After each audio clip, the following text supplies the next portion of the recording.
Hi, welcome to Superbike's test of KTM's new 990 Supermoto. The bike is based heavily on a bike that we all love very much at Superbike, the 950 Supermoto.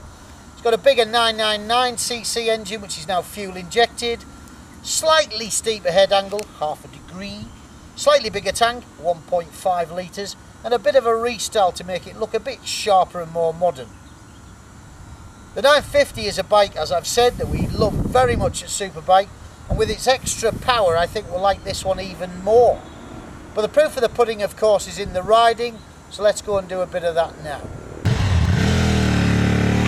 The KTM is absolutely perfect for twisty back roads like these. Its light and flickable handling gives it a really sharp and accurate feel. It gives you the impression you can do anything you want on it. It inspires that much confidence. The multi-adjustable WP suspension is of very high quality, so feedback and control is top notch. The 990 Supermoto is a brilliant tool for rapid road riding. It might now be 4 kilos heavier, but I can't say I noticed any of that. Changing direction is as easy as it would be on a push bike. It seems that light. What is very apparent is the extra 17 bhp the bigger engine now has. Making 115 brake horsepower, wheelies, as you can see, are very easy. But when the front end is back on the ground, the big V-twin stomp and instant throttle response help to make the KTM's performance all the more usable. The improvements are easily worth the extra 150 quid they'll cost you. The 990 is priced at £8,195, and if, like me, you love backroad blasting, then it's well worth the money. Well, we've just popped out onto Oxfordshire's finest roads, and on these roads this bike is absolutely fabulous. I love the 950 anyway for this sort of thing, but the 990 is even better. That extra torque, that extra grunt in the mid-range, just makes it a bit easier, makes the bike more lively, just adds what was missing a little bit with the 950. You've got to be quite careful. I mean, it's just got drive everywhere in all the gears.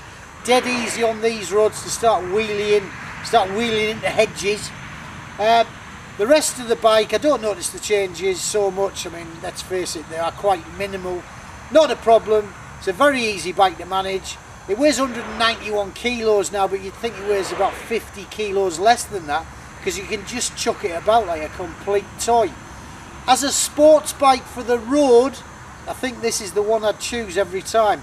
GSXR 1000s, R1s, Blades, ZX10s, love them, love them, love them.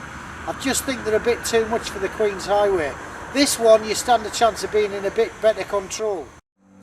Now, for all you sensible riders out there, I might add that the 1.5 litres of extra fuel in the tank will give you a greater range. Unfortunately, at speed at least, a lack of fairing makes it rather windy. So you will be quite tired by the time you get to the end of your fuel tank range. But that still doesn't stop the 990 Supermoto being voted as a marvellous machine. I thank you. But anyway, enough of my opinions. Let's rush back now to the airfield to watch that little fat bloke doing some more wheelies.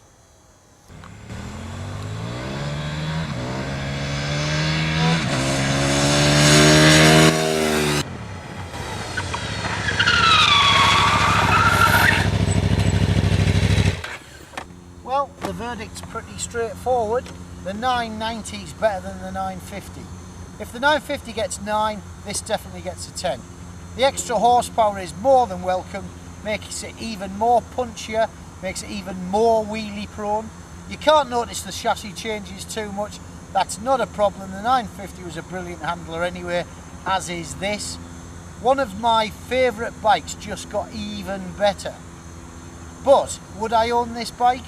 I don't think so. I'd probably get banned on it within a single week.